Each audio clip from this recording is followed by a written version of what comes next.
Hello dear students, welcome to the Royal Palace PU College online classes. So in last class we have discussed about the chemical kinetics, so in which temperature coefficient. So in today's session I am going to discuss about the explanation for the effect of temperature on the reaction rate. So effect of the temperature on the reaction rate or rate of the reaction. So here one theory is there, Arrhenius theory for the activated complex. So according to Arrhenius theory, so the reaction takes place only when reacting molecules collide to form an intermediate product. So intermediate product means that product also called what here, activated complex. So which is an unstable and which exists very short time. So after that which will undergo what here, breakdown to form an product. So that is an Arrhenius theory for the activated complex. So according to Arrhenius theory, the reaction takes place only when reactant molecule collide to form an intermediate product or activated complex, and it exists for very short time which undergo a breakdown and that gives what here, product. So that is an Arrhenius theory for the activated complex. So here I have given one example, formation of hydrogen iodide.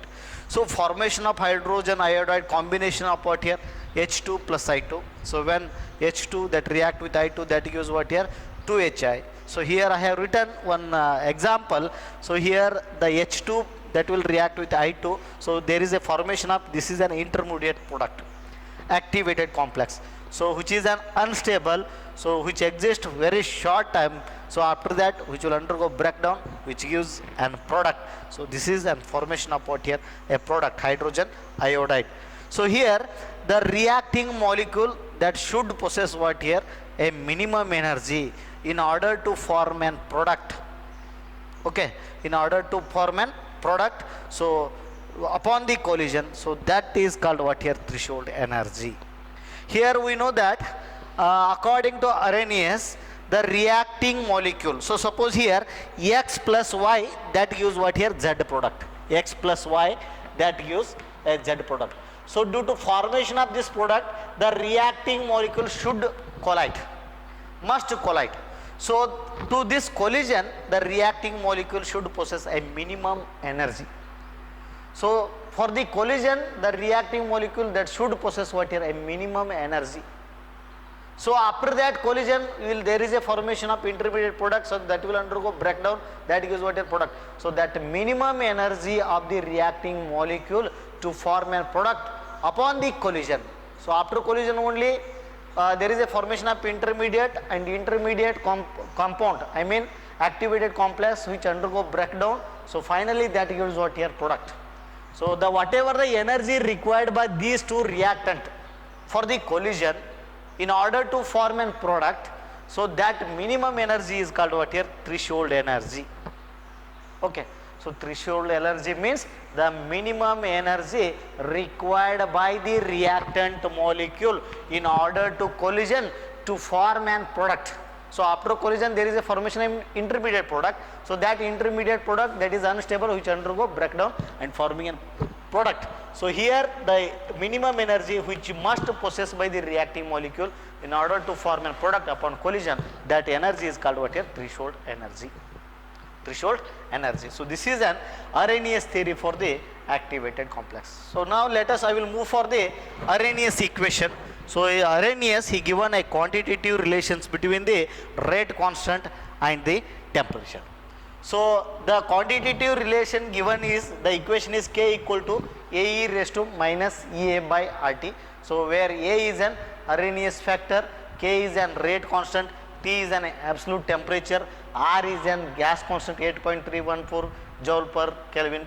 So here per mole. So here EA is an energy of activation. So this is an Arrhenius equation for the given relation, that is rate constant of a reaction versus temperature.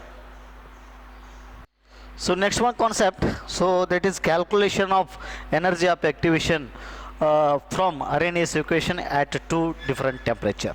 So by using Arrhenius equation, so already we know that the Arrhenius equation, that is K equal to AE raised to minus EA by RT, where R is an gas constant, T is an absolute temperature, EA is an activation energy, and A is an Arrhenius factor.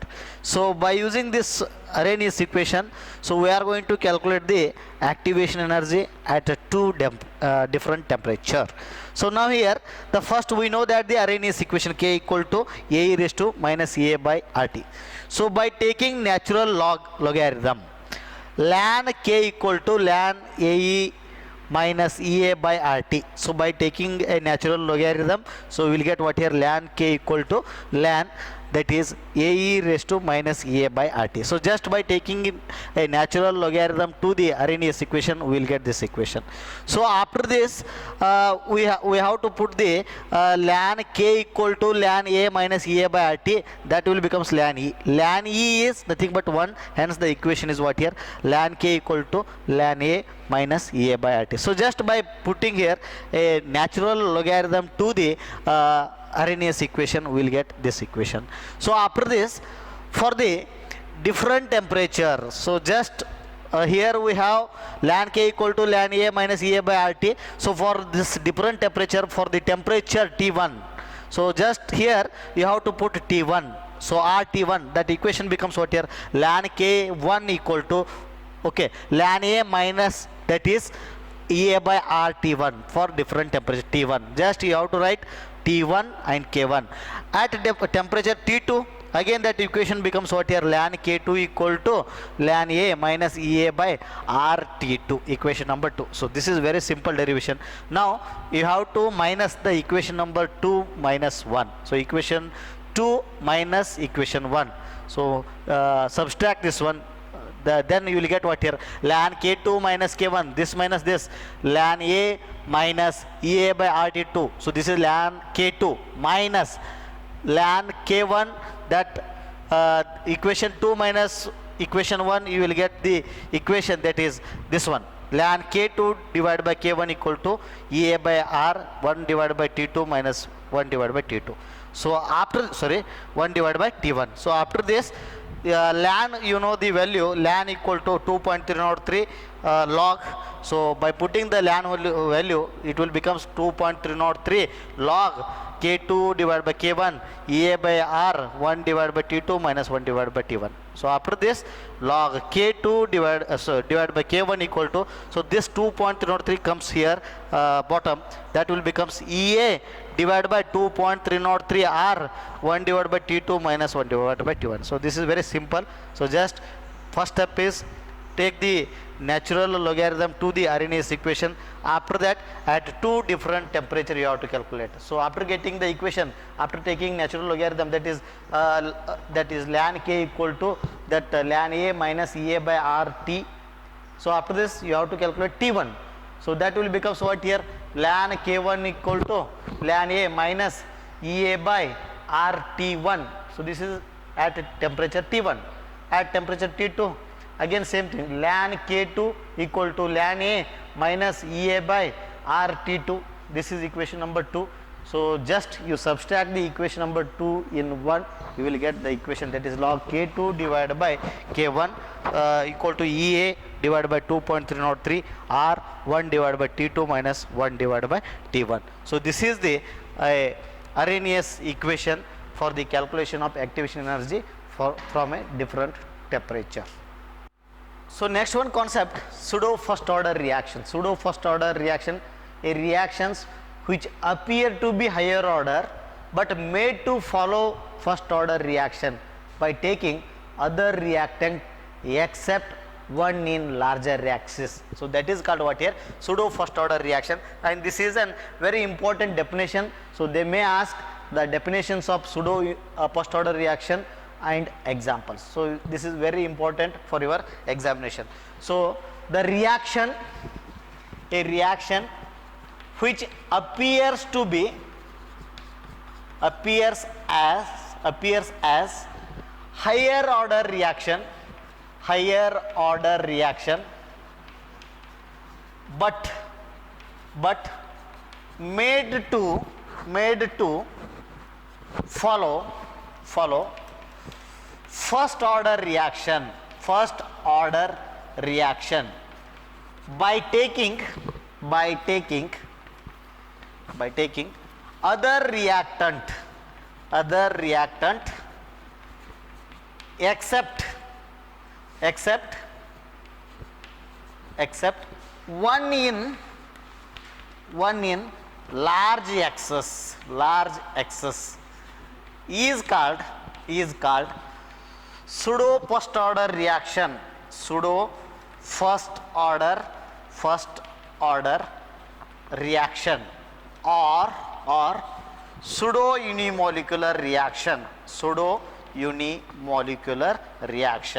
So pseudo first order or pseudo unimolecular reactions are the reactions which appears to be higher order. So we have to made what here, higher order to first order. We have to made the reaction, convert the reaction from higher order to first order by taking other reactant except one in larger excess. So that reaction is called what here, pseudo first order reaction. So just the reaction which may possess what here, higher order reaction, that made to follow what here, first order reaction by taking other reactant except one in large excess. So that is called what here, pseudo first order reaction. So this is a very important definition for your examination. So along with the example, so example, inversion of cane sugar,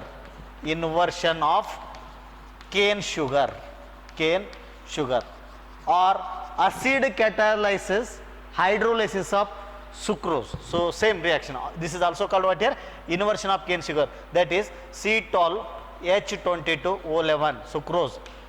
Hydrolysis, acid hydrolysis, in presence of acid, we will get what here, C6H12O6 glucose. Another one unit, that is fructose, C6H12O6. So this is an fructose. So this is an example for the pseudo first order reaction. The first, the reaction which appears as higher order but made to follow what is first order reaction by taking other reactant except one in large excess. So that is called pseudo first order reaction or pseudo unimolecular reaction. So example, inversion of cane sugar, or this is also called what here, acid catalysis hydrolysis of sucrose. Okay, so this is an sucrose. So on acid hydrolysis, that gives what here, glucose and fructose. Okay, so now the last one concept, so effect of catalyst. So already we know that the catalyst which accelerate the rate of a reaction. So we have two types of catalyst, the one is positive catalyst, another one is negative catalyst. So positive catalyst are the catalyst which increase the rate of a reaction by decreasing the activation energy, See here, so this is a reaction, here what happened, so this is a reaction path. So in presence of positive catalyst, so this is a reaction path, and this one is the path of the reaction without catalyst. So when you are going to use positive catalyst, the activation energy decreases. So this is an activation energy without catalyst, and this is an activation energy with catalyst. So that means what here, the positive catalyst that increase the rate of reaction. So this is an rate of reaction is faster. So comparing this path of the reaction, so what happened, the positive catalyst that decrease the activation energy, the rate of reaction is faster, whereas the negative catalyst which decrease the rate of reaction increasing the activation energy. So simple thing, the rate of reaction depends on the activation energy. In the presence of positive catalyst, the activation energy decreases, the rate of reaction becomes faster. So this is the role of what here, effect of catalyst. Okay, so with this this chapter get completed. So thank you.